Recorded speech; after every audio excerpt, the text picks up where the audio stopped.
देखो, होता क्या है ना कि नॉर्मली हम लोग क्या करते हैं, सेल्फ रिस्पेक्ट को और ईगो को एक ही तराजू पे रख लेते हैं। मतलब एक ही ढंग से सोचते हैं कि भाई मेरे पास ईगो है, इसका मतलब हमारे पास है सिर्फ सेल्फ रिस्पेक्ट है, मान सम्मान स्वाभिमान है। जबकि अगर गौर से देखोगे ना, बारीकी में जा कर के अध्ययन करोगे, माइन्यूट स्टडी करोगे, तब आपको पता चलेगा कि ईगो और सेल्फ रिस्पेक्ट में पोल अपार्ट अंतर है। जो इंसान ईगो में जीता है ना, बेसिकली उसके पास रिस्पेक्ट नाम की चीज़ ही नहीं होती, मान सम्मान तो होता ही नहीं है। क्यों? क्योंकि ऐसा इंसान ईगो वाला ना अंधा होता है। उसे सिर्फ और सिर्फ अपनी बात मनवानी होती है। ये मैटर नहीं करता है कि क्या वो सही बोल रहा है, क्या वो गलत बोल रहा है, लोग उसकी बातें को कितना अहमियत दे रहे हैं, कितना वेटेज दे रहे हैं, उससे उसको कोई मतलब नहीं है। बस उसकी बात को लोगों को मानना चाहिए। तो इन द मीन टाइम होता क्या है कि जिस समाज परिवार परिवेश में आप रहते हो, बहुत से लोग जो होते हैं ना, वो रिश्ते प्यार में फ़ायदा लेना चाहते हैं। तो सामने वाला जो इगोइस्ट आदमी है उसके हाँ में हाँ करते जाते हैं। तो अब जो ये मूर्ख इगोइस्ट आदमी बैठा है, उसको लगता है कि अरे सब लोग मेरे अधीन है, सब जगह बस मेरा हुक्म चलता है, हम ही सेंटर ऑफ अट्रैक्शन है, हम ही जाते हैं तो फंक्शन की सांस शुरू होती है, हम ही जाते हैं तो सब काम होता है। मतलब वो इंसान मन में एक गलत धारणा लेके जीता है कि हम ही हम हैं।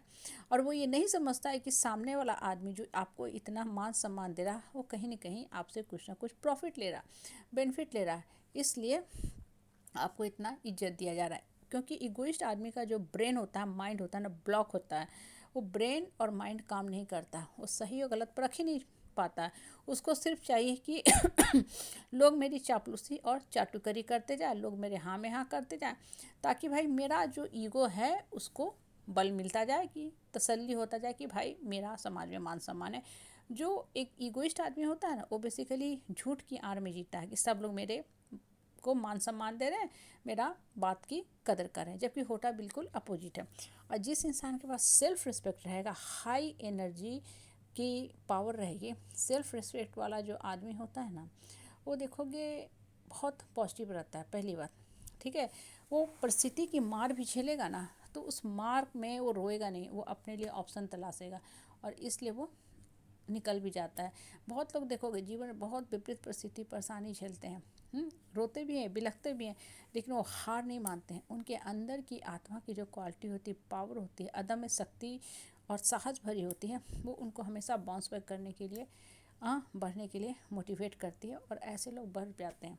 क्यों? क्योंकि वो सेल्फ रिस्पेक्ट के साथ जी रहे हैं, ईगो के साथ नहीं जी रहे हैं। और जब इंसान सेल्फ रिस्पेक्ट के साथ जीता है ना, तो उसकी आत्मा में बहुत शक्ति होती है। वो इंसान किसी की चार बात नहीं सुनेगा, जलीली का जीवन नहीं जिएगा, घड़ी घड़ी लोगों को खुश नहीं करेगा, क्योंकि उसे लोगों के अप्रूवल, एक्सेप्टेंस, एप्रिसिएशन की ज़रूरत नहीं है।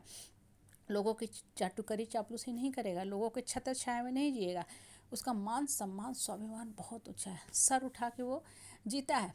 तो वो क्या करेगा, वो कर्म पथ पे बढ़ेगा, ठीक है, लोगों की बातों को दरकिनार कर देगा, साइड कर देगा, अपनी मेंटल एनर्जी को, अपने क्रिएटिव पावर को सही दिशा में इस्तेमाल करेगा। और उसकी जो क्रिएटिव एनर्जी है ना, यही एनर्जी उसको फोर्स करती है बढ़ने के लिए, उठने के लिए, ग्रो करने के लिए।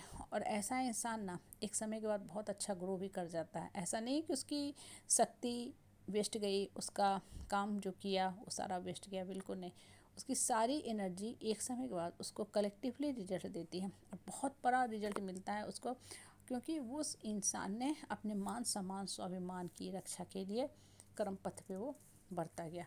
वो ईगो लेके नहीं जी रहा है कि हमको दूसरे का एहसान नहीं लेना है, हमको ये नहीं करना है, हमको दूसरे को खुश नहीं करना, बिल्कुल नहीं। वो सेल्फ रिस्पेक्ट को सेंटर में रखे हुए कि हमारा सेल्फ रिस्पेक्ट बहुत हाई है। मुझे लोगों की जली कटी बातें नहीं सुननी है। मैं कोई फुटबॉल नहीं हूँ कि मुझे जब आए जो आए किक कर दें, हस्बैंड कुछ बोल दे जलील कर दें, परिवार वाले जलील कर दें, यहाँ तक कि अब घर का जो छोटा बच्चा है वो भी हमको कुछ बोल जाता है। घर में जो मेड होती हैं, काम वाली दीदी आंटी होती हैं, अब वो भी बोलना सीख गए हैं, बिल्कुल नहीं। सेल्फ रिस्पेक्ट को हमेशा हाई रखो। जब सेल्फ रिस्पेक्ट हाई रहेगा ना, देखोगे आपकी तरफ कोई सर उठा के आंख चौड़ा करके भी नहीं देखेगा। क्यों? क्योंकि लोग जान रहे हैं कि इसको हम छेड़ेंगे तो हमें मुँह की खानी पड़ेगी। इसलिए हमेशा मान सम्मान स्वाभिमान को उच्चतम स्थान दो, गिरगिराओ भी मत। क्योंकि आप ये सोचते हो कि अरे हम माफ़ी मांग लेंगे तो उससे ये सामने वाला सुधर जाएगा, वो कभी नहीं होता। सामने वाला कभी नहीं सुधरता। अगर आपके पास सेल्फ रिस्पेक्ट हाई है, स्वाभिमान की एनर्जी है, जैसे माँ सीता के पास एनर्जी थी, एक तिनका से वो रावण को डरा देती थी। क्यों? क्योंकि तिनका में एनर्जी थी। तो जब आपके पास रावण जो था माँ सीता के पास आता था, तो माँ सीता एक तिनका से उसको डरा देती थी।